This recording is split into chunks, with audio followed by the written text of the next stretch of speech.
Vocês se lembram que nós estamos estudando? O Senhor Deus tem dado para nós informações especiais de um nível muito poderoso, que são informações para os últimos dias da história da Terra. Eu gostaria de pedir que fosse colocado agora o material aqui, por favor, para que pudéssemos dar uma olhadinha. Lembra que nós começamos com essa informação ontem? O que nos tirará do céu? Veja que coisa interessante. O Senhor Deus já trabalhou conosco, já curou a humanidade da maldição do pecado, já deu para nós caminhos especiais para vencermos. O Senhor Deus já fez a parte principal e só disse: permaneça em mim. É o pedido de Deus para nós. Mesmo o Senhor Deus tendo salvado a humanidade, uma multidão que o Senhor Deus diz que serão como a areia do mar, não vão estar no céu. Por quê? O que nos tirará do céu? Se Jesus é autossuficiente, fez tudo o que podia para dar certo, o que acontece que alguns não vão? Nós vamos estudar durante essa semana, já estamos estudando, situações de pessoas que vieram antes de nós e que marcaram a história de forma positiva e de forma negativa. Dê uma olhadinha, por favor, no que vimos ontem. Você se lembra disso? Obrigada, irmão. As avenidas da alma, lembra disso? Para você entender quais são os fatores que fazem de uma pessoa vencedora ou perdedora, como é que ela perde alguma coisa? De que forma que a gente perde? Porque salvação, você não tem mais que estar envolvido em pedir a Deus: Senhor, me salve. Salvo você já está. Quando Jesus veio, Ele salvou você. Você agora tem que pedir: Senhor, não me deixe perder a salvação que tu me deste. Porque quem é salvo tem que viver como salvo. Compreende o que eu estou lhe dizendo? São situações que vivemos que nos tiram a salvação que Jesus deu. Quais são estas coisas? Dá uma olhadinha nas avenidas da alma. Nós começamos a estudar isso ontem. Ver, tocar, ouvir, cheirar, provar, falar. Os sentidos. Vamos ler junto comigo lá o que o Sr. White escreveu na carta 21. Vamos lá? Todos devem vigiar o quê? Os sentidos. Do contrário, Satanás alcançará vitória sobre eles, pois são o quê? Quais são as avenidas da sua alma? Visão, paladar, olfato, audição e tato. Veja, essas são avenidas da alma. Por aí entram e saem sentimentos e situações. Observe isso daqui agora. Olha o que o Senhor Deus disse ontem, estudamos isso em Provérbios. Estudamos Provérbios 4. E uma das frases de Provérbios dizia: as pessoas nem sabem naquilo que tropeçam. É possível que estejamos fazendo e vivendo coisas que nem saibamos que seja errado, sim ou não?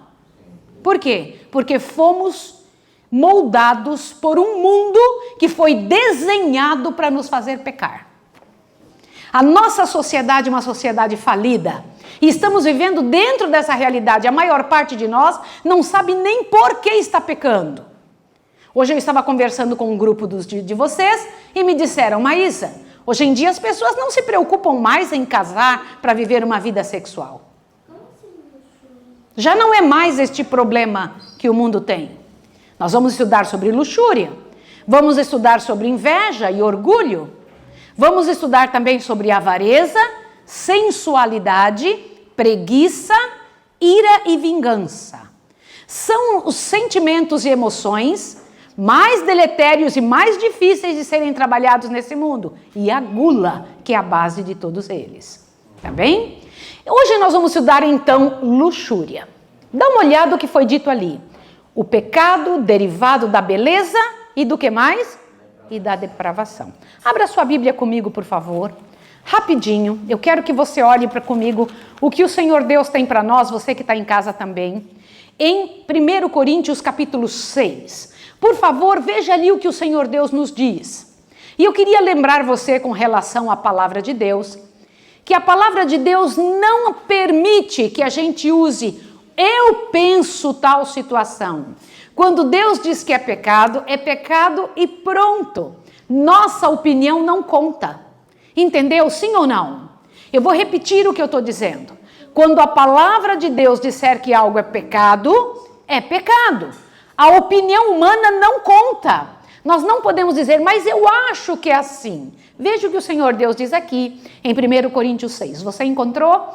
Você que está em casa, por favor, pegue a sua Bíblia, não somente me ouça, pegue a sua Bíblia mesmo, você que vai ouvir isso depois. Então o Senhor Deus tem aberto os olhos do povo para que possa ouvir. E eu sei que essa pregação será ouvida por muita gente também. Mas o meu pedido é que você não ouça de forma nenhuma essa pregação sem ler na palavra de Deus. Nós vamos ter que usar muitos textos da Bíblia. 1 Coríntios 6, por favor, para que você veja algo que o Senhor Deus afirma. Olha o que ele diz em 1 Coríntios 6, verso 9 e 10. Leia comigo. Não sabeis que os injustos não vão herdar o reino dos céus? Não erreis, nem impuros, nem idólatras, nem adúlteros, nem efeminados, nem sodomitas, nem ladrões, nem avarentos, nem bêbados, nem maldizentes, nem roubadores herdarão o reino dos céus. Olhe para cá, por favor. Ontem começamos o culto lendo uma parte de Apocalipse dizendo que Deus fará novo céu e nova terra. Este é o seu futuro, é o meu futuro.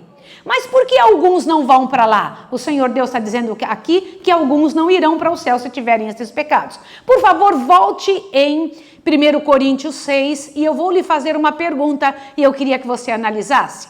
Eu vou ler novamente o verso 9 e o verso 10, diz assim. Não sabeis que os injustos não vão herdar o reino dos céus? Por favor, eu queria que você pensasse agora, o que é o injusto? O que é um injusto? Você se lembra da primeira frase de Provérbios 4? Nós nem sabemos no que tropeçamos.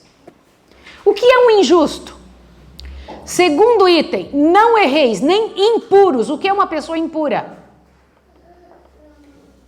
O que é uma pessoa impura?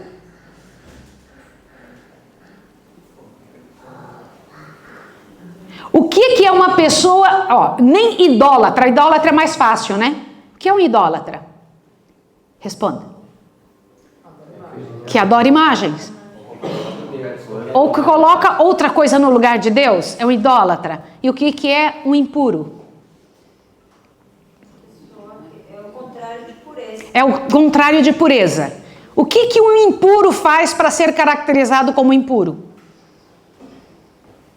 Quais são as coisas que nós fazemos que o Senhor Deus não aceitará lá no céu e que nos torna impuros, que mostra diante do mundo que somos impuros? Vamos estudar isso hoje. Agora veja o que o Senhor Deus diz. Nem adúlteros. O que é um adúltero? O que é adultério? É o que trai. Que trai quem? A esposa, o esposo. A Deus. Também não um efeminado. Também não vai entrar no reino dos céus. O que é um efeminado? Homossexuais. O que é um sodomita? Práticas sexuais abusivas, estranhas, não é isso? Vamos estudar isso hoje. Nem ladrões. O que é um ladrão? Fácil, né? Sim ou não? Também não o que é um avarento? Não entrará no céu avarentos. Quem são os avarentos? Você percebeu que temos muita coisa a estudar essa semana? Sim ou não? E também os bêbados, é fácil perguntar quem é um bêbado. E também maldizente, ou gente que gosta de fofoca. O Senhor diz, roubadores também não herdarão o reino dos céus. Opa! Você acha que tem alguma pessoa nesse mundo que Deus se alegra de dizer, você não vai morar comigo, ou não viverá para sempre, ou você perderá o céu? Você acha que Deus se alegra com isso? Deus gostaria que todos se salvassem. Vamos estudar essa partezinha de um dos pecados terríveis nesse planeta. Eu vou comentar com você uma coisa agora. Imagine que você está vivendo há 12 anos atrás e está entrevistando um dos maiores comerciantes e donos de empresas do mundo. Este homem é um homem, eu não vou dizer o sobrenome dele, mas você vai saber quem é ele pela história que eu vou contar. Eu não vou dizer por motivos óbvios e nem você vai dizer também, porque eu estou num vídeo, será gravado na internet, então eu não vou dizer o nome dele. Mas se eu fosse entrevistá-lo há 15, 12 anos atrás e perguntasse: o que você quer ser no seu futuro? Ele teria dito o seguinte para mim: eu quero ser um grande empresário de produtos alimentícios. Quero me tornar um homem poderoso e também quero poder ter filhos. Se eu o entrevistasse há 11 anos atrás, ele ia dizer: quero criar minha filha nos melhores caminhos, porque ele tinha uma nenezinha. Quero criar essa criança para o reino de Deus e para fazer tudo certo.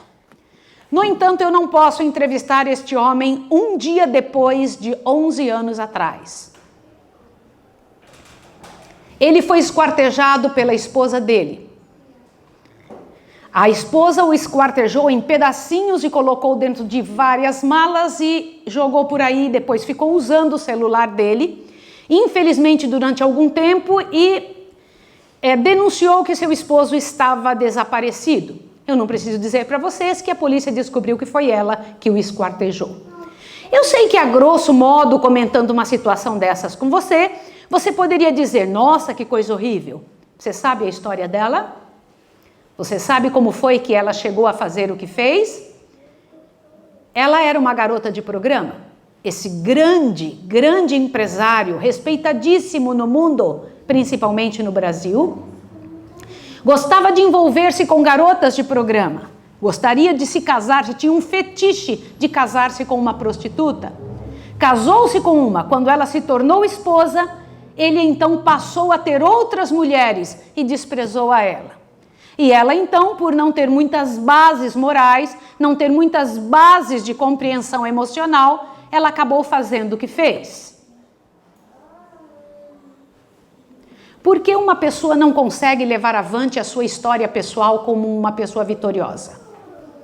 Por que foi preciso que ele morresse? Porque tinha uma vida nos bastidores de sua história como alguém que gostava de viver e vivenciar uma vida amorosa com garotas de programa.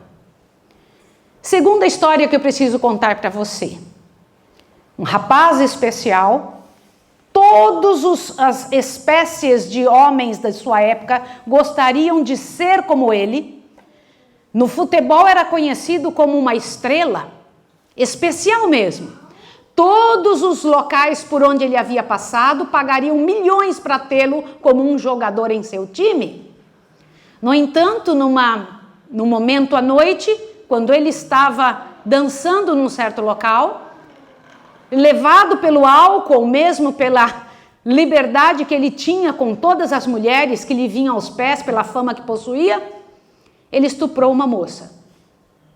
A moça o delatou e ele esteve aqui, na Espanha, preso por muito tempo. Perdeu tudo que possuía, toda a fama, toda a honra. Mas eu te pergunto, ele possuía a honra antes disso? O que foi que aconteceu com esse rapaz? Por que nós estamos vendo crimes brutais, crimes terríveis associados à luxúria, à sedução, ao envolvimento sexual? E não é um nem dois. Se nós estivéssemos aqui comentando sobre isso, quantas pessoas tiveram suas vidas destruídas por causa deste mesmo pecado? Você se lembra do que nós estudamos ontem? Que nunca começa com aquele momento em que a pessoa trai, ou no momento em que a pessoa mata, ou no momento em que a pessoa se deita com alguém. Nunca.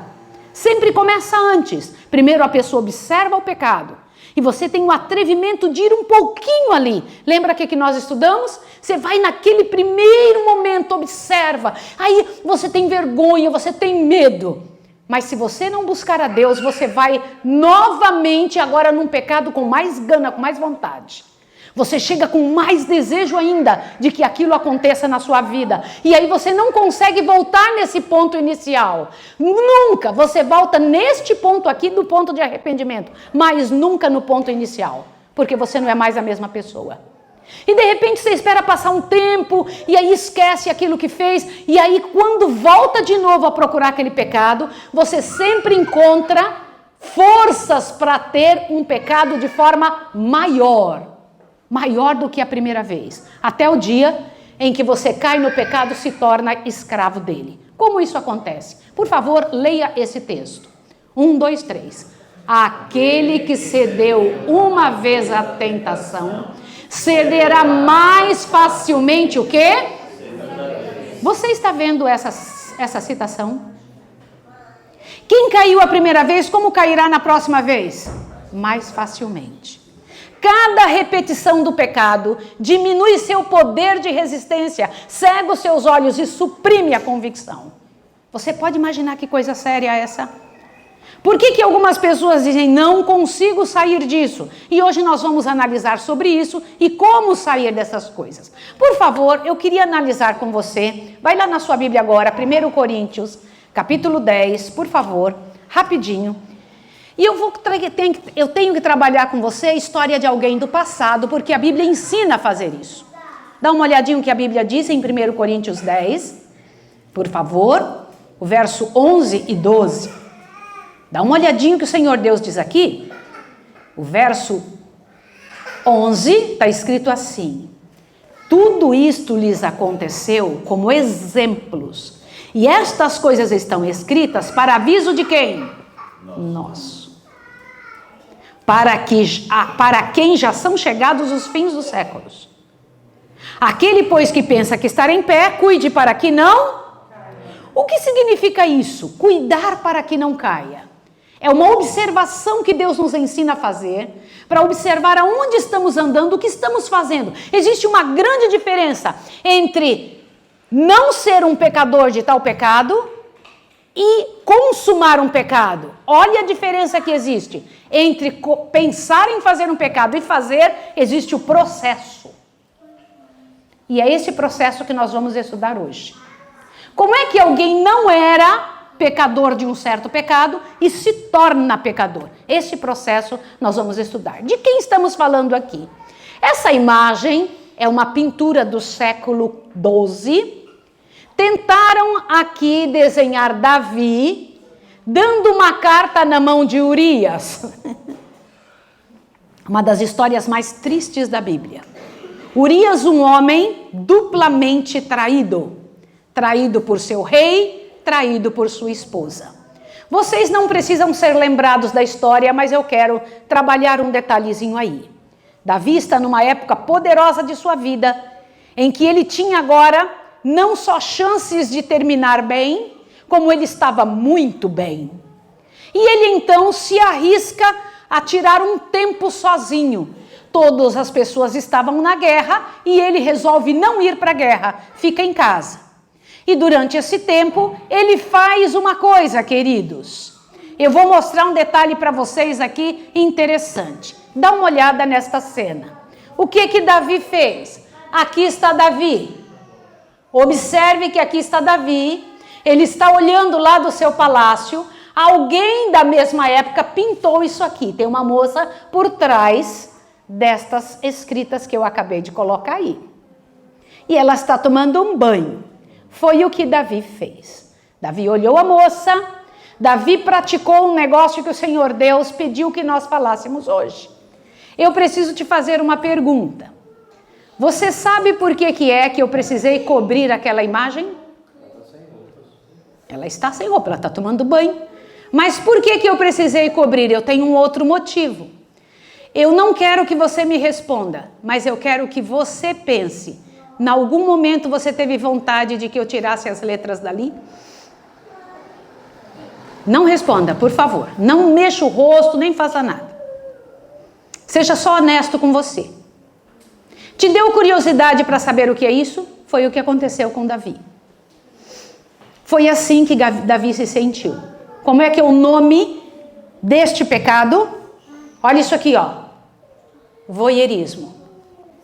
O desejo de observar o que não é seu e ver alguém sem roupa. Observar a nudez de outra pessoa. Em situação difícil. Em situação que de alguma forma é constrangedora para a pessoa. Descobrir algo que é só da pessoa. Peraí, mas isso se faz hoje de monte. Na internet e nas redes sociais. Sim ou não? Sim ou não, senhores? Sim. Quantas vezes se faz isso? A pessoa tem um desejo tremendo de procurar saber a respeito de quem é aquela pessoa que viu ali só o rosto. Deixa eu procurar alguma coisa a respeito dela, a respeito dele. E vai e procura aquela imagem, procura aquela pessoa em suas redes sociais. E tenta encontrar situações interessantes sobre aquela pessoa. Está praticando que tipo de pecado? Voyeurismo é o ato de observar pessoas em situação íntima sem que esta saiba que é vigiada. Acontece geralmente em situações ligadas à prática sexual, corpos desnudos e cenas que levam o observador à excitação sexual. Transtorno de voyeurismo envolve colocar em práticas desejos ou fantasias sexuais voyeuristas, ou sentir angústia por essas vontades e fantasias, ou ser incapaz de desempenhar funções devido a elas. Como é que é? Por que é que uma pessoa, quando vê alguém bonito, coloca lá seguir? Por quê? Por que quando uma moça, um rapaz, apresenta dotes físicos, tem várias pessoas seguindo? Por quê? Eu preciso que você seja absolutamente honesto para tentar responder isso dentro da sua cabeça. Eu vou voltar 2 aqui para que você entenda a seriedade disso aqui. Presta atenção. Davi pecou com Betseba e eu tenho uma pergunta a fazer para você. Mandou trazer Urias para que ele viesse para o palácio e insistiu que ele se deitasse com sua esposa. Não foi isso? Eu tenho uma pergunta a fazer para você. Quanto tempo Urias ficou lá fora, na porta do palácio, e Davi conseguiu enxergar Betseba de uma certa distância do seu palácio e a viu sem roupa? Sim ou não? O marido dela ficou na porta do palácio e disse: não vou à minha casa. Por que a esposa não avisou o esposo do que estava acontecendo? Porque ela não contou para o marido a sua situação. Por que Betseba não avisou o marido? Ela sabia ou não sabia que ele estava ali na porta do palácio? Provavelmente sabia. Por que ela não avisou? Porque essa mulher estava tomando banho nesse local. Por que Betseba não cuidou no local onde ela seria ou ficaria despida?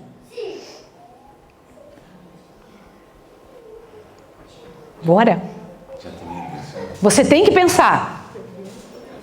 Você tem que pensar. O resultado disso, que nós só vamos saber no céu uma série de respostas, foi que Davi se tornou um homem maldito. Ela também. Só que maldição não vem sem causa. Leia aquele texto ali de Provérbios 26:2. O que diz em Provérbios 26:2? Eu te desafio você em casa a observar o seguinte: como o pássaro o vaguear e como a andorinha o voar, assim a maldição não vem sem causa. Sem causa não virá. Por que Davi estava amaldiçoado? Não existe maldição sem causa. Repita comigo: não existe maldição sem causa. Repita. Não existe maldição sem causa. Onde está escrito isso? Provérbio 26:2. Não existe maldição sem causa. Davi estava sendo amaldiçoado por algo que ele podia ter evitado, sim ou não? Mas a minha pergunta é: Betseba também não podia ter evitado? Sim ou não? Sim. Também poderia ter evitado. E nós temos algumas coisas sérias. Natã foi claro com Davi. E a sentença sobre Davi veio de sua própria boca. Davi disse que esta pessoa pague 4 vezes mais. E o que aconteceu com os filhos de Davi, irmãos? Não tem dor maior do que nós vermos nos filhos as misérias que nós passamos para eles.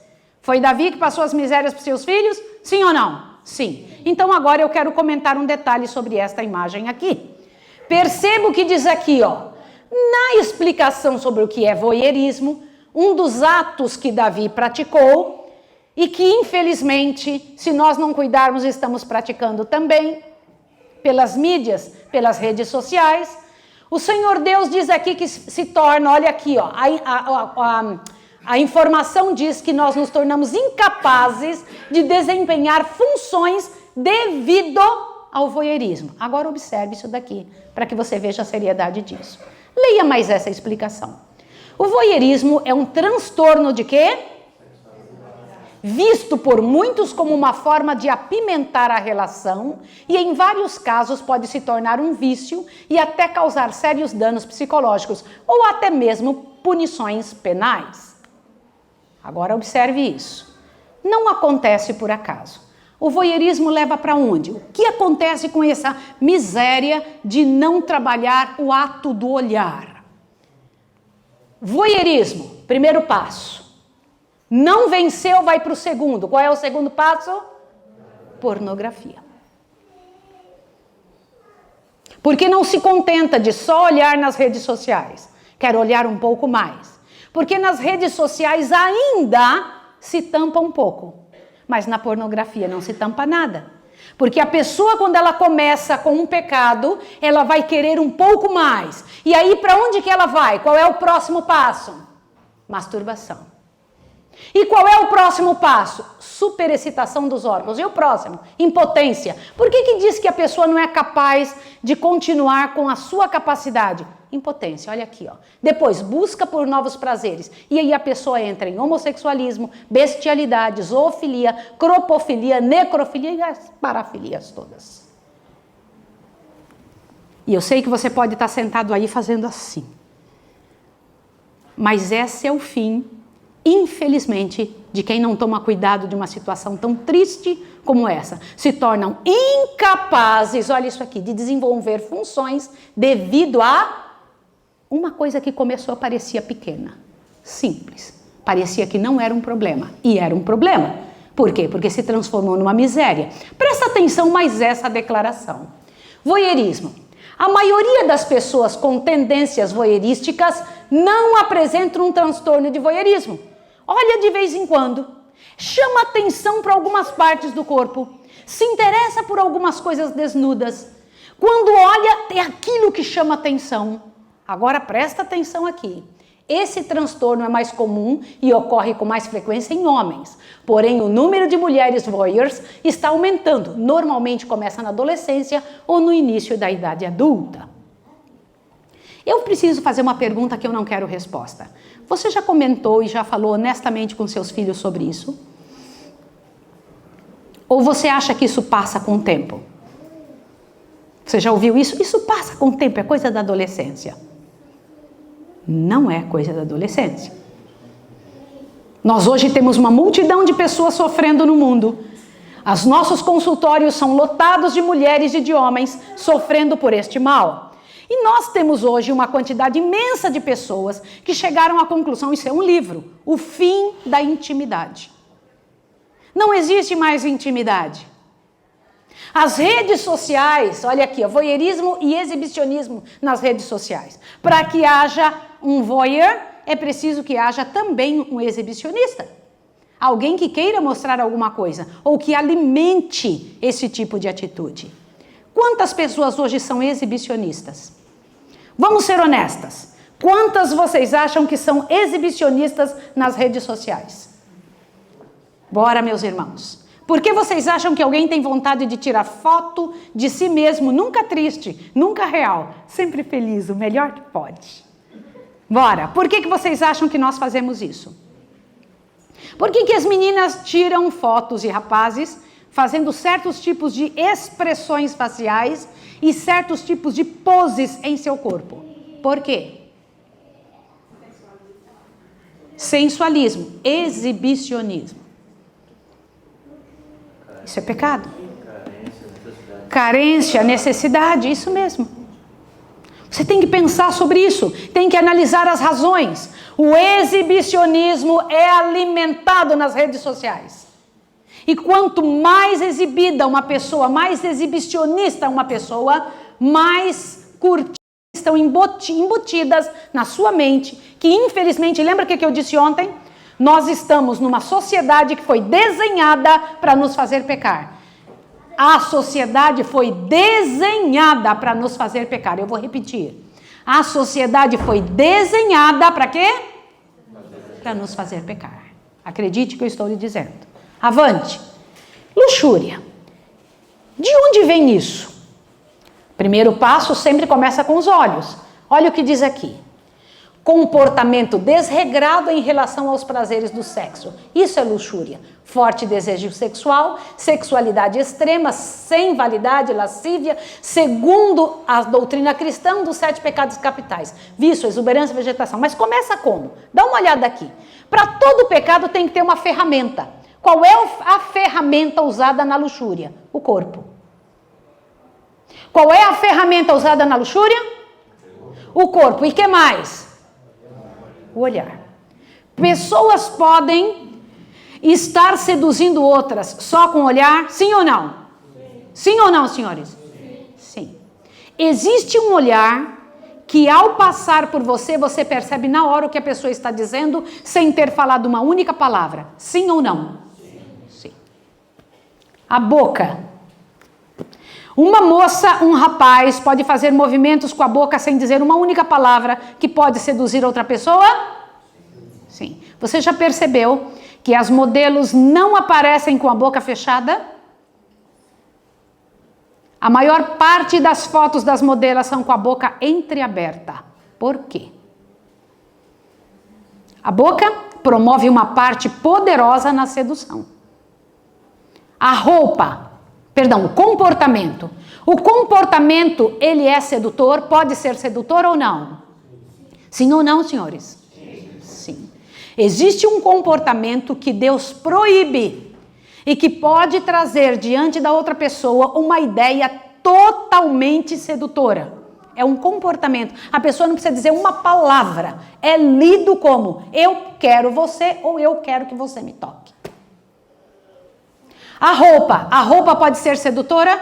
Sim ou não? Sim. O modo de andar, senhores. Me responda. Uma pessoa anda, uma pessoa fala, uma pessoa se mexe, uma pessoa mexe as mãos, mexe as pernas, se envolve, cruza as pernas, não cruza. É sedutor, sim ou não? Sim. E a postura? Qual é o jeito que a pessoa se comporta, que você consegue ler que a pessoa está te seduzindo ou que você vai seduzir? Aqui estão, senhores, por favor, isso aqui é muito sério. Ferramentas associadas à luxúria. Ferramentas que levam a pessoa a pecar. Ferramentas de pecado que Satanás tentou usar. Peraí, o corpo não foi Deus que nos deu? Sim ou não? Satanás tem usado. O olhar foi Deus que nos deu? Sim, Satanás usa. A boca Deus nos deu? Sim ou não? Sim. E o comportamento, como deveria ser? Irmãos, para bom entendedor, um pingo é letra. Verdade ou não? É. Olha isso aqui agora. Algumas pessoas podem sofrer em resultado do seu pecado. Pessoas inocentes podem sofrer por luxúria, por seu pecado, sim ou não? Digamos que você tenha um pecado escondido que ninguém saiba, e você pensa, isso é entre mim e Deus. Ninguém tem nada a ver com isso. E se eu te disser que nunca será assim? Davi vai e peca, arrisca-se a pecar. Um dos seus filhos, Amnon. Quem se lembra de Amnon na história bíblica? Amnon se apaixona pela única filha de Davi, Tamar. Se finge de doente e manda pedir ao pai. Pai, eu vou ficar melhor se minha irmã me trouxer comida. E a irmã veio trazer comida a ele. O que ele fez com a irmã? O que este homem, o estupro é um dos canais, um dos veículos, um dos resultados da luxúria. Do início do pecado do voyeurismo, do não saber controlar-se. E esta moça, Tamar, olha aqui, olha, é uma imagem que tentaram fazer, mostrando a situação terrível que a coitada da moça passou. Alguém sempre sofrerá vítima dos pecados que não foram vencidos. Alguém sempre será vítima de um pecado que não foi vencido.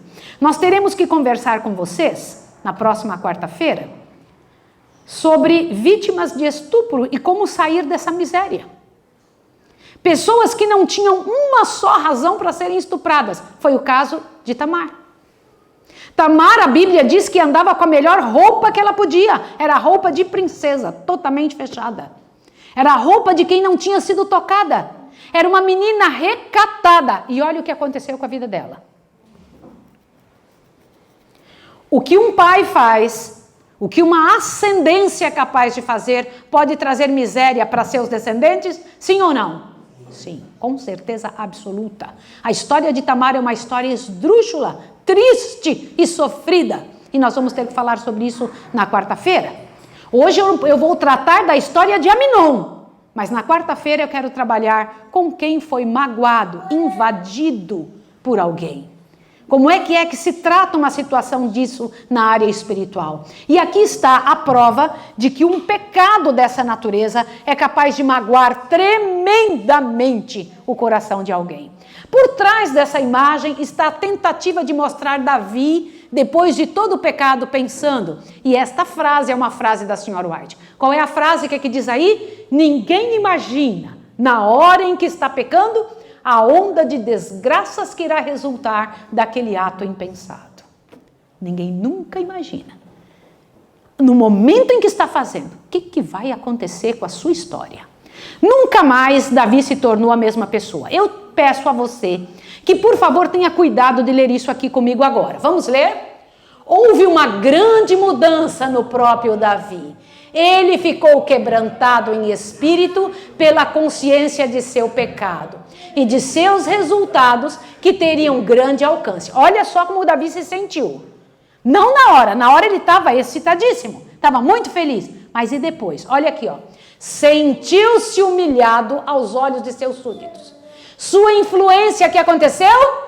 Se enfraqueceu. Até ali sua prosperidade fora atribuída à sua conscienciosa obediência aos mandamentos do Senhor. Mas agora, seus súditos, tendo conhecimento de seu pecado, seriam levados a pecar mais o quê?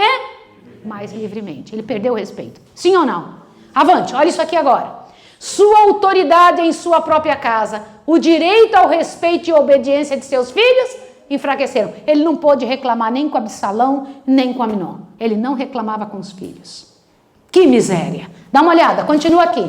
Uma intuição de sua culpa conservava-o de que maneira? Como, gente? Silencioso. Quando ele teria que condenar o pecado, ele não conseguia, ele tinha vergonha de condenar o pecado, eu não consigo.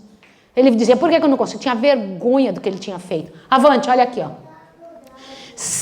Era do seu pecado. Tornava fraco o seu braço para executar justiça em sua casa. Agora, junto comigo. Seu mau exemplo exerceu influência sobre quem? Seus filhos. E Deus não interviria para impedir o resultado. Deus o quê? Ele foi perdoado ou não? Foi, mas Deus não impediu o resultado. É com muita tristeza que eu tenho que ler isso com vocês. Deus perdoou Davi, mas não interviu no resultado. O nome disso é justiça. Olha isso aqui mais.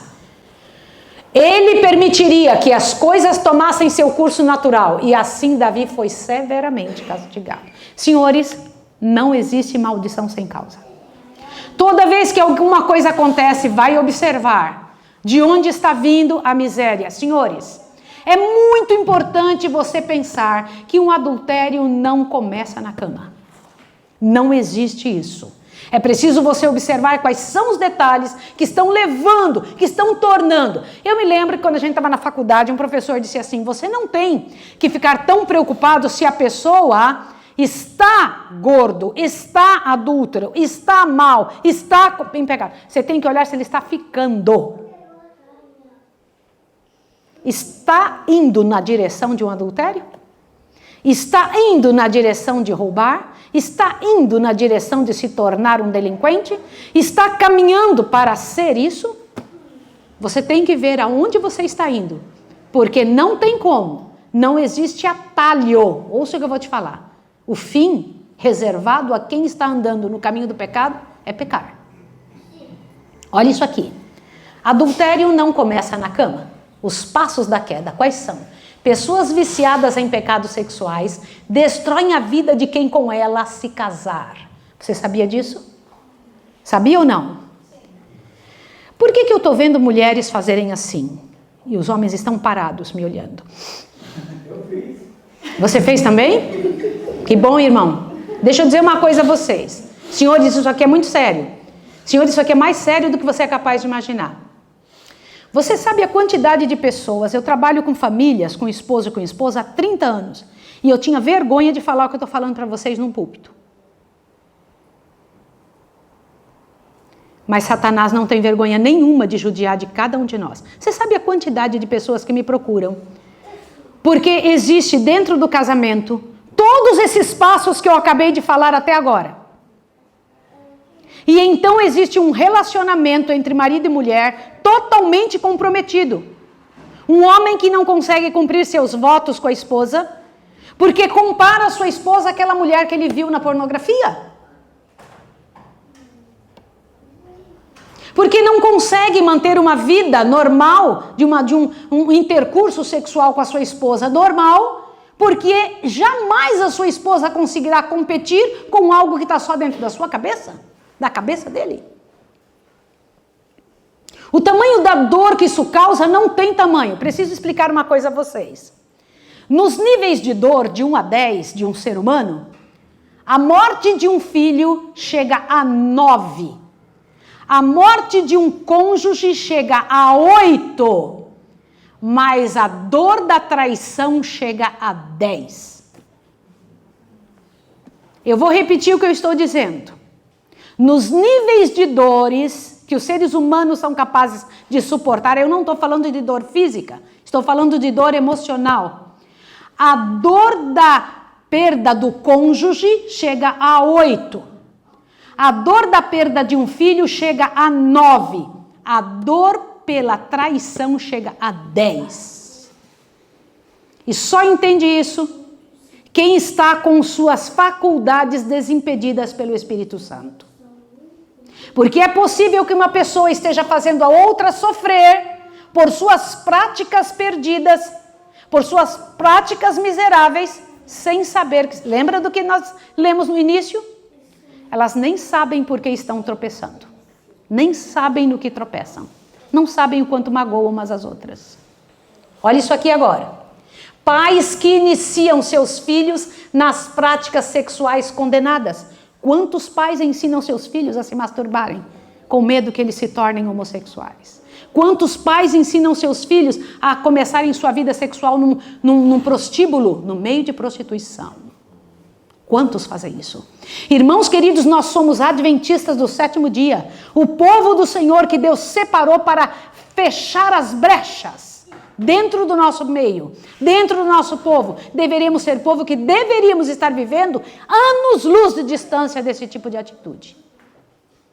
Nunca um de nós deveria usar isso como subterfúgio dentro de sua própria vida. Olha o que mais, presta atenção. Falta de informação ou ignorância. Irmão, que coisa séria. E existe uma ignorância conveniente. Por que ignorância conveniente? Para que eu vou procurar saber a respeito disso? Irmãos, estamos envolvidos em situação de estupro e pedofilia, que é um pecado odiando de um nível terrível tocar numa criancinha. Tocar em alguém vulnerável, bulinar, invadir o corpo de alguém que não tem condição de reclamar ou que ainda não foi iniciado em qualquer tipo de situação. Irmãos, que coisa terrível, terrível essa atitude.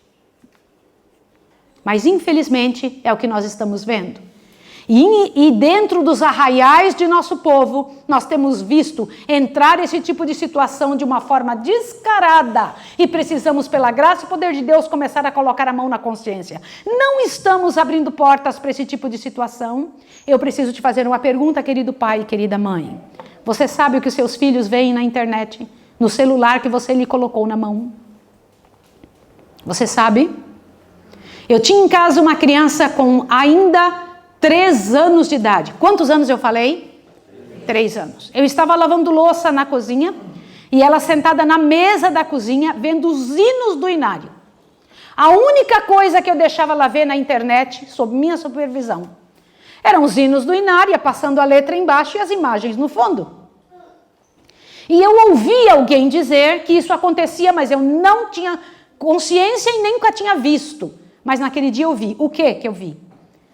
Eu estou lavando a louça e eu estava ouvindo o hino, que um momento o hino parou. E me chamou a atenção, olhei para o rostinho dela, ela estava com o olho bem assim na tela. Parada na tela. 3 anos de idade. E eu fui na tela olhar. Na tela tinha um bichinho dizendo, onde está a mamãe? Põe o dedo aqui. Tinha uma bolinha na tela para ela colocar o dedinho. E tinha várias setinhas mostrando, e aquela bolinha balançava, dizendo, põe o dedinho aqui, põe o dedinho aqui. Eu nunca imaginei na minha vida que isso pudesse acontecer com uma facilidade como aconteceu. Eu ouvi os outros me dizer isso. Eu olhei aquilo, fechei rapidinho o computador, olhei para minha filha e disse, o que é isso? Ela, não sei, mamãe. Quando eu observei essa situação, eu fiquei pensando, você sabe o que se passa no telefone do seu filho? Em quem você confia? No seu filho ou no telefone? Por favor, me responda. Você precisa pensar nisso. Nós tentamos fazer um levantamento da quantidade de pessoas que a gente recebe e que a gente atende. A maior parte dos meus atendimentos são casais, naturalmente, pessoas com problemas em seus relacionamentos. E a maior parte dos problemas, infelizmente, nos últimos 10 anos, são problemas sexuais. E desses níveis, cada vez mais difíceis de serem consertados por causa do apelo de uma sociedade falida, que tem entrado pelos arraiais do nosso povo. Só que uma boa parte crescente entre os atendimentos que eu tenho que fazer são de filhos destruídos na sua moralidade, porque eles tiveram acesso àquilo que a sua mente ainda não estava pronta para enfrentar. E os pais confiam em quê? No telefone ou no filho? A minha pergunta para você tem que ter resposta. Você tem que responder. Você tem que saber responder. Por favor, dê uma olhada nisso aqui. Leia comigo. Todos quantos... 1, 2, 3, vamos lá, junto comigo. Todos quantos proferem o nome de Cristo necessitam vigiar e orar. E guardar o quê? As entradas da alma. Pois Satanás está em atividade para corromper e destruir, uma vez que lhe seja dada o quê? Para seja dado o quê, gente?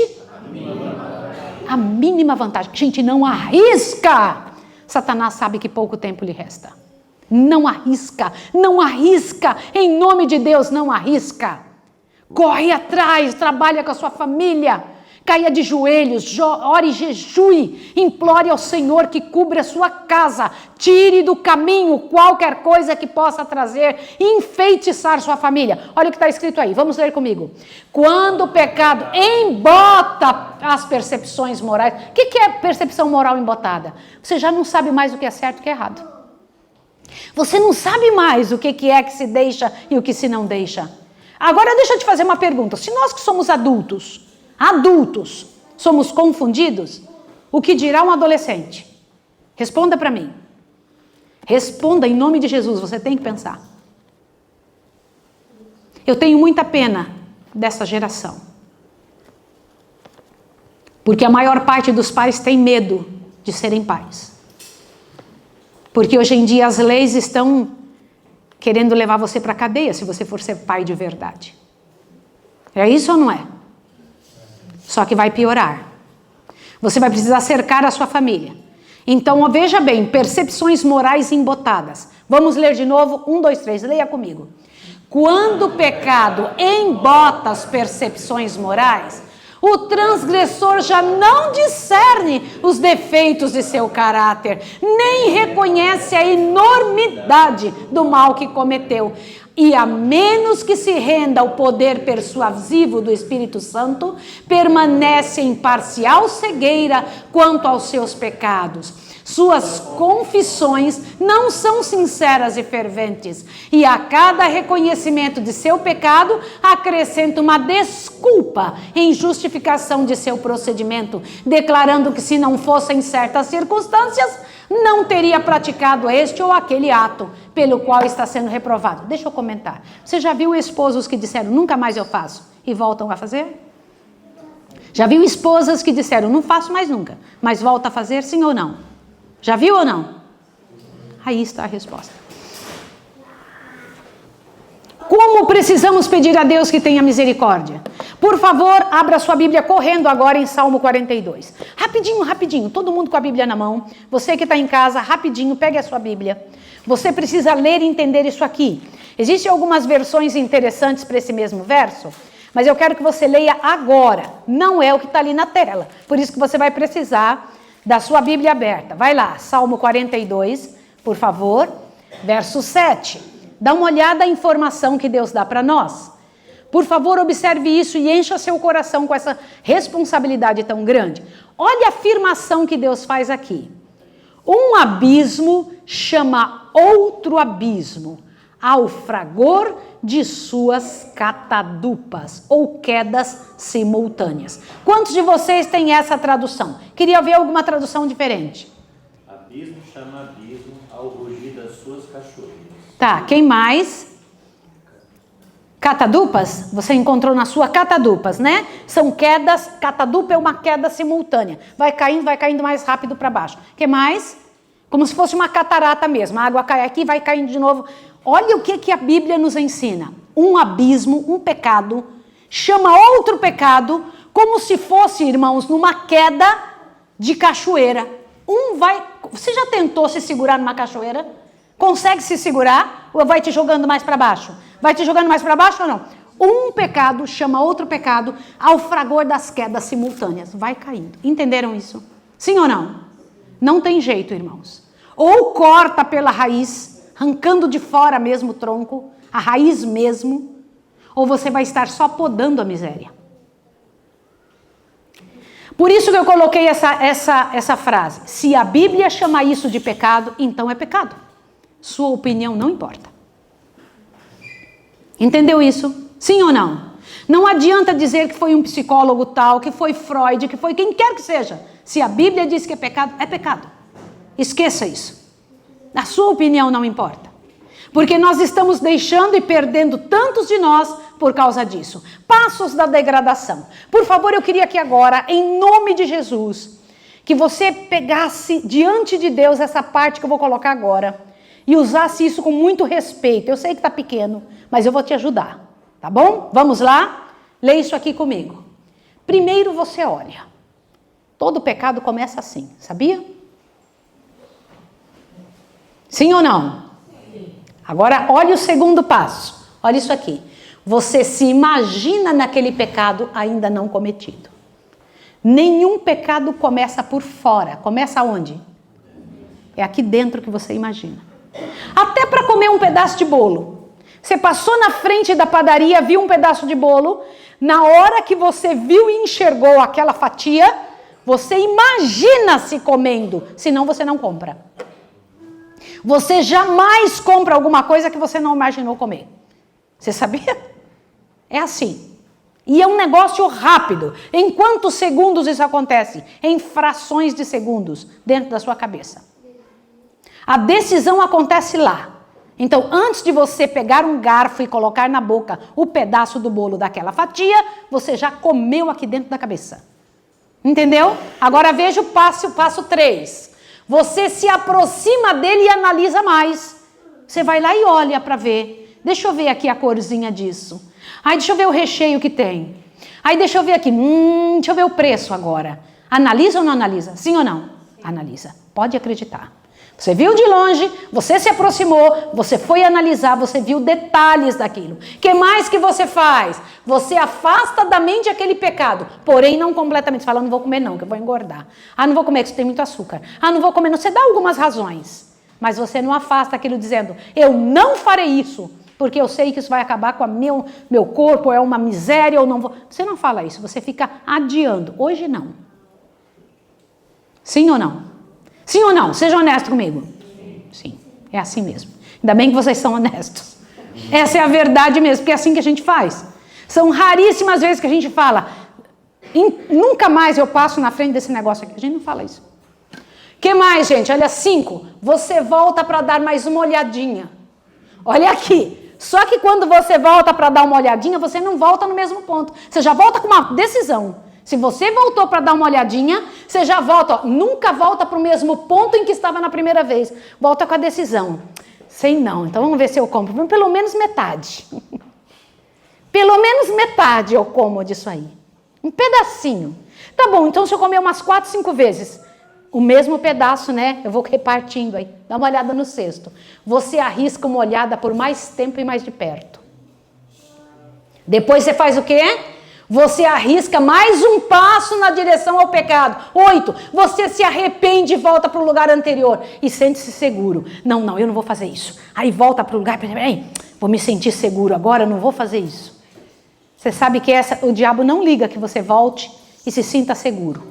Desde que você não tome decisão. E eu vou dizer um negócio para vocês que eu aprendi com o pastor Pablo. Olha o que o pastor Pablo contou para nós. Ele disse que na hora que Daniel e seus companheiros estavam lá na frente da mesa de Nabucodonosor, eles tiveram que praticar algo que foi traduzido, que estava lá no original, como zoom. Eu sei que a gente fala com os outros pelo zoom, né? Zoom. Vocês sabem o que é zoom na linguagem original? Decisão profunda. Ele teve que decidir, ele disse, nada me fará voltar atrás. Eu decido não me contaminar com a mesa do rei. Só que a gente não faz esse zoom. A gente fica num namoro com o que a gente está querendo fazer. A gente namora aquilo. A gente flerta com aquilo. Agora olha o que vai acontecer. Você fica um tempo sem ir até aquele pecado, mas não divorcia dele completamente. 10. Satanás prepara armadilhas para você cair. Quando Satanás vê você longe daquilo, que ele sabe que você gosta, e ele só sabe que você gosta quando você permitiu que ele visse, aí acontece o quê? Olha isso aqui. 11. Você volta naquele pecado agora, é mais atrevida e mais próxima ainda. Sua volta naquele pecado é mais atrevida. E que mais? Experimenta uma única vez. Você sabe qual é o pecado do nosso povo? É só um pouco. Essa saia está só um pouco curta. Isso aqui só tem um pouquinho de cafeína.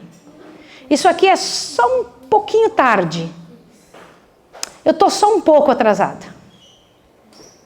Ele é só um pouco desobediente. Eu sou só um pouquinho sensual. Esse negócio aqui é só um pouco assim. Nosso problema é só um pouco. Um pouco. A gente vai experimentar uma vez só. Olha aqui, ó. E aí o que acontece? Aquele pecado fica na sua mente te atormentando. Nesse ponto você tem menos poder sobre ele. Sabe por que Deus disse para Adão e Eva assim, ó? Disse para os anjos sobre Adão e Eva: não quero que eles se tornem conhecedores do pecado. Sabe por que Deus disse isso? Antes de Adão e Eva pecar. Sabe por que Deus disse isso? Porque quando você conhece um pecado, fica onde? E aí você começa a lutar contra aquilo. Se você não conheceu antes, você não tem que lutar contra aquilo. Eu não luto uma grama contra um cigarro de maconha. Eu não luto com um prato de carne de porco. Sinto vontade nenhuma, porque eu nunca comi. Não sei nem como é que é, não sinto a menor vontade, nunca comi carne de porco, não sei como é que é. E você não pode se sentir tentado com uma coisa que você nunca fez. Deus gostaria que você passasse por isso. Agora, quando você faz, há uma marca na sua cabeça. Olha isso aqui agora. Olha isso aqui, ó. Aí, quando isso acontece, você se sente atraído como nunca na frente daquele pecado. Dá uma olhadinha aqui, o que acontece no 15º. Você sonha, aí entra a imaginação, com o sentimento e a sensação do prazer que já teve. Aí você cai, você volta a pecar, você se arrepende, cai outra vez. Aí começa a gangorra. Vai e volta, vai e volta, vai e volta, vai e volta. Aí o 17, você já não vê aquele pecado tão repulsivo como antes. Você quer saber? Isso não é tão ruim, não. Quem sabe isso não é tão pecado quanto eu pensava que era. Quem sabe nível para sair disso. E 20 é o pior de todos. Você se torna um propagador daquele pecado. Cúmplice de outro pecador como você. Irmão, sabe para quantas pessoas isso acontece? Quase todas. Dá uma olhada aqui qual é a informação que nós temos. Leia comigo. O verdadeiro... 1, 2, 3. O verdadeiro arrependimento é mais que tristeza pelo pecado. É uma decidida renúncia ao mal.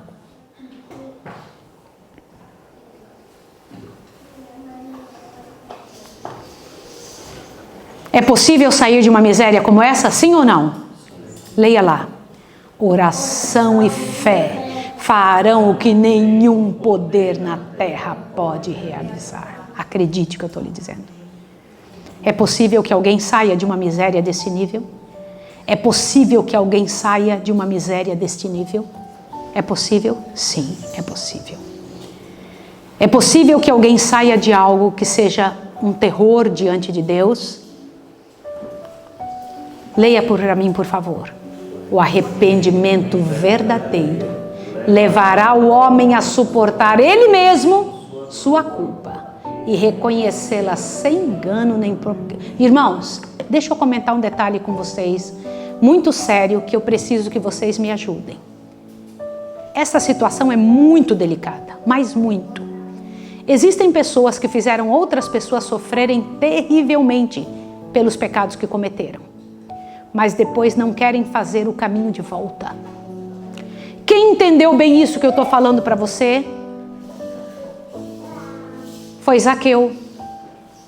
Quando ele encontrou-se com Jesus, o que ele disse para Jesus? Jesus, eu volto e devolvo tudo que eu roubei. Não foi isso? Não foi só isso que ele disse, não. O que foi que ele falou? Ele disse que devolveria quanto? Por que ele entendeu que ele tinha que restituir muito bem o que ele tinha roubado? Que ele tinha que fazer uma viagem de volta por aquilo que ele tinha feito, não só consertando a coisa, mas sendo extremamente cuidadoso em devolver para a esposa tudo que ele tinha roubado dela. Para o marido, tudo que tinha roubado dele. Para o filho, para as pessoas que havia. E quando eu falo roubo, irmãos, eu estou falando de honra. Eu estou falando de respeito, de nível. Eu estou falando daquilo que um ser humano deve ao outro e que dinheiro não paga. E que quando a gente magoa e quando a gente estremece a base de uma outra pessoa, a gente tem a obrigação de lutar em favor daquela pessoa enquanto a gente puder para o resto da vida. Por isso que o Senhor Deus diz que o arrependimento verdadeiro levará o homem a suportar a carga do que fez. Não ficar jogando, dizer, essa mulher é louca, não para de pegar no meu pé. Esse homem miserável que fica aqui me incomodando só porque eu pequei no passado.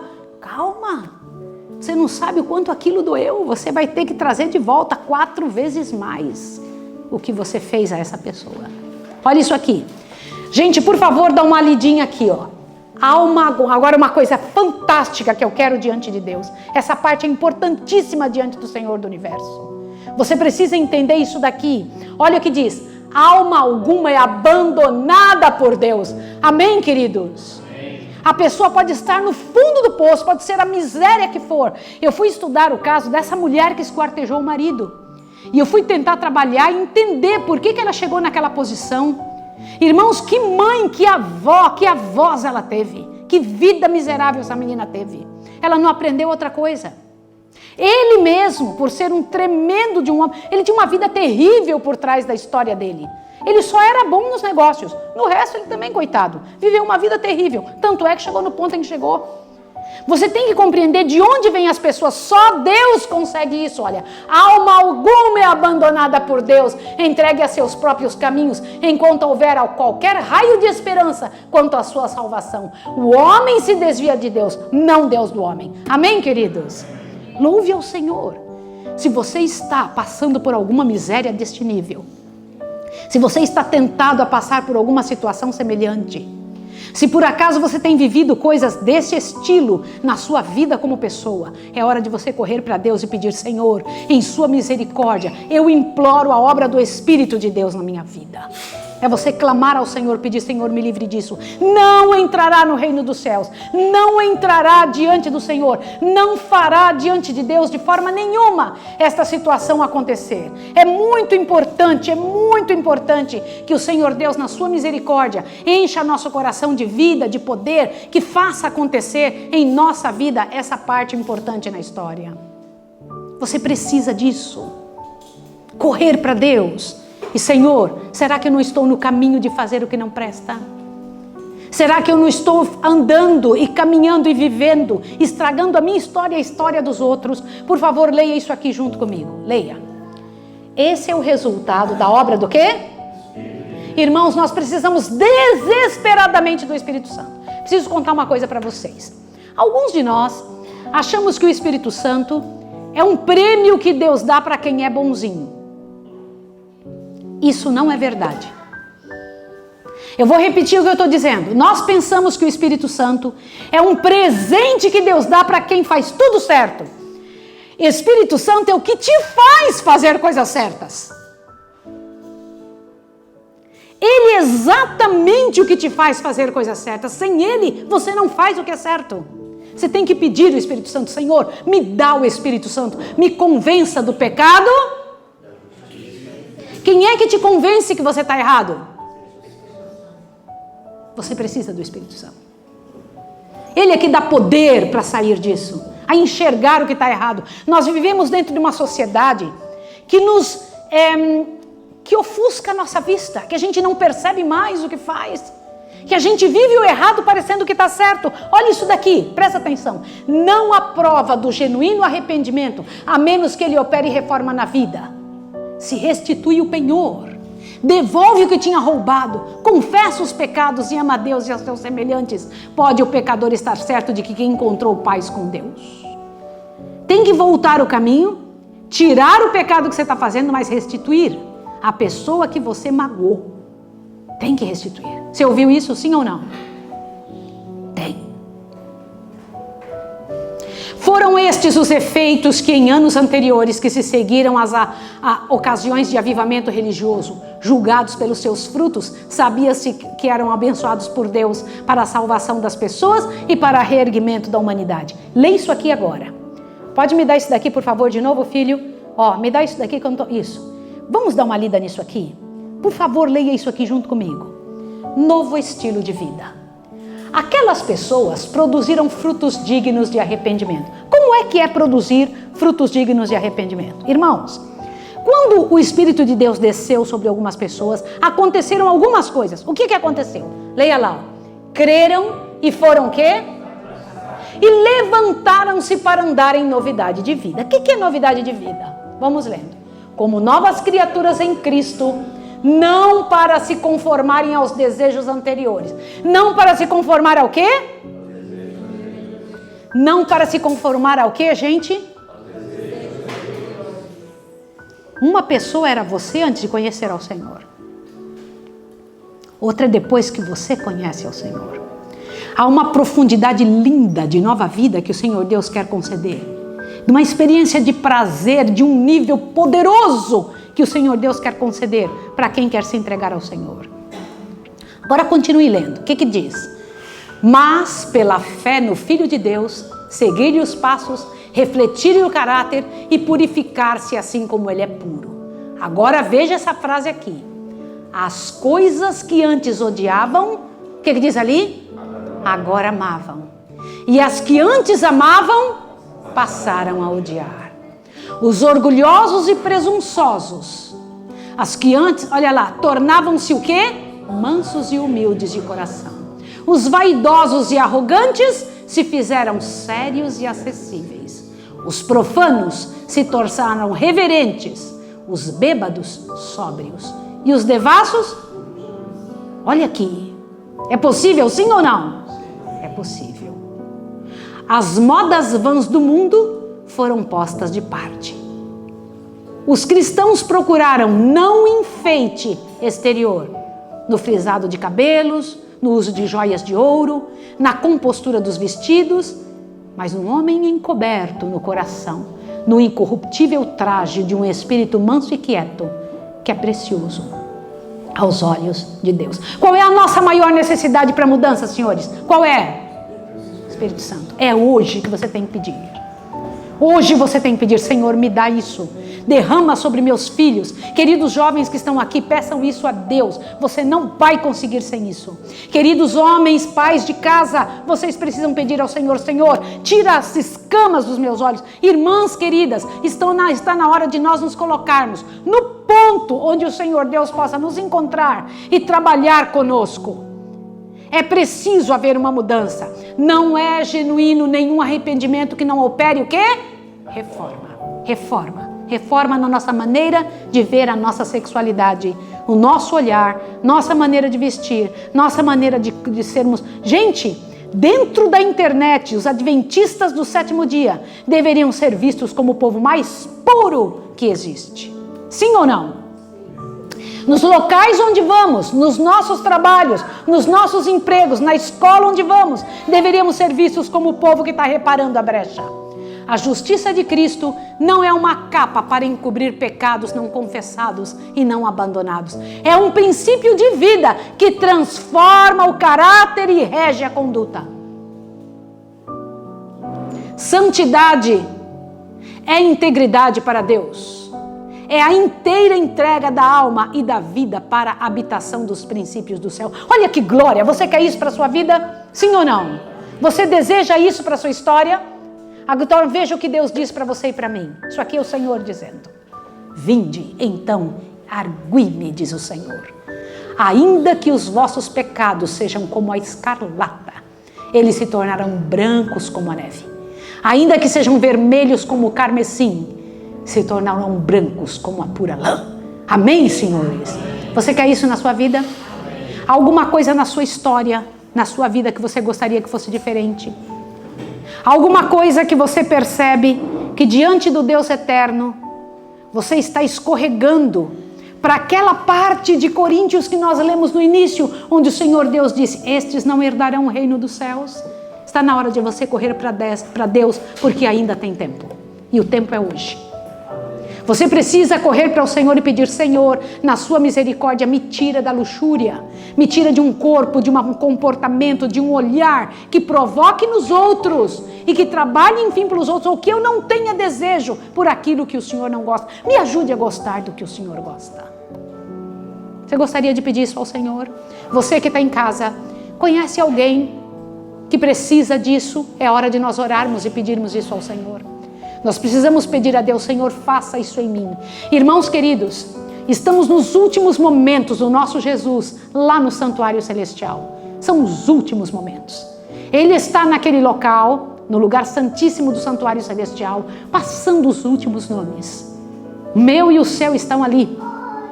A nossa história será observada detalhe após detalhe. E este Jesus que nos chama, que tem nos chamado e pedido, eu tenho com você um concerto, e é um concerto de paz, é um concerto de restauração.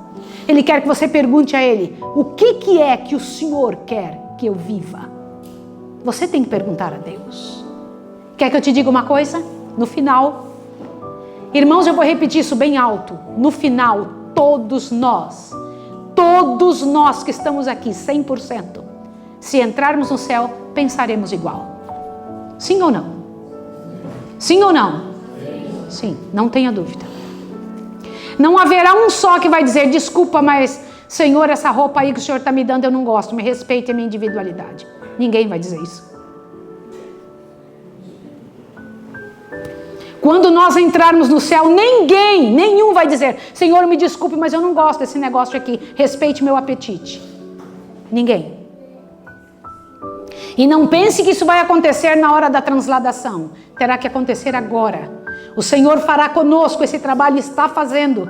O Senhor Deus tem trabalhado com seu povo, tem chacoalhado sua igreja. Tem o que mais precisa acontecer no mundo para nós sabermos que o mundo faliu.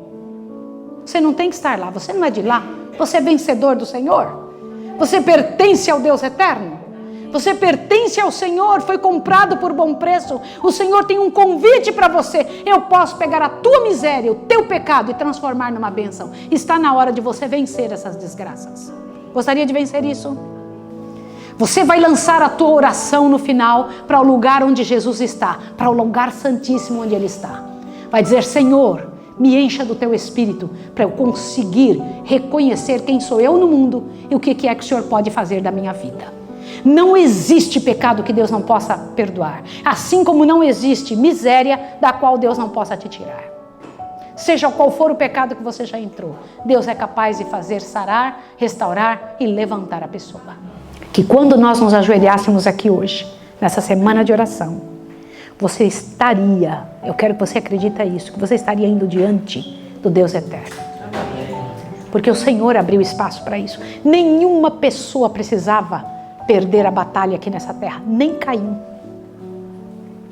Só não tem solução para Satanás e seus anjos, para todo o resto tem solução. Nós só precisamos tomar posse do que o Senhor Deus tem para dar para nós. Você tem que abrir os olhos e ver o que está acontecendo e correr disso. Não esperar chegar numa miséria para precisar ser tirado lá do fundo. Volta enquanto é tempo, e agora é o momento. Irmãos, eu tenho certeza absoluta, o tempo está acabando, acabou pela graça e poder do Senhor. As últimas chamadas o Senhor Deus faz para o seu povo.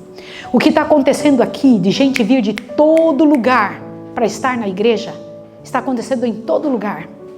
Pessoas estão vindo e buscando ao Senhor, buscando a Deus, pedindo, por favor, me fale alguma coisa. Gente que estava fora há anos estão voltando, senhores. É o chamado de Deus. Nós precisamos estar prontos para isso. E eu queria que agora você se ajoelhar, acreditasse nesse Jesus que se importa, que tem interesse por nós, que tem capacidade suficiente para resolver qualquer miséria humana e trazer a gente para um estado como se nunca tivéssemos pecado. Você quer isso? Então vamos ajoelhar diante do Senhor. Santo Deus e amado Pai, quantas pessoas estão sofrendo por estes males que Satanás inventou e que conta, Pai de amor, com a nossa ajuda, com a nossa ignorância, com a nossa participação para nos destruir. Senhor, neste momento ajoelhados na Tua presença, nós estamos aqui para confessar diante de Ti que não temos vigiado como deveríamos. Que de pouquinho em pouquinho, de forma gradual, essas misérias têm entrado em nossa vida. Temos aceitado, curtido, gostado, nos envolvido em coisas que têm destruído a nossa espiritualidade. Tem nos moldado de uma maneira, Senhor, que não deveríamos de forma alguma estar nesses últimos dias da história da Terra. E de alguma forma, Pai Santo, tem entorpecido a nossa mente, nossa compreensão, nossas percepções morais, Pai. E a gente não tem notado aonde tem tropeçado. Mas agora, Pai Santo, aqui na Tua casa, na Tua igreja, diante da Tua presença, viemos confessar diante de Ti que precisamos do Teu Santo Espírito, que nos dá capacidade, que nos convence do pecado, que nos mostra onde estamos e nos indica o jeito de sair disso. Por isso, Pai Santo, eu sei que Jesus nunca repele alguém que vai com um coração contrito, em arrependimento diante de Ti. E nós estamos aqui para Te pedir isso, Senhor. Lava a nossa estrutura, restaura-nos do que somos e transforma-nos, Pai Santo, naquilo que o Senhor sonhou ao nos fazer nascer. Amém. Senhor, coloca a Tua mão sobre os nossos jovens.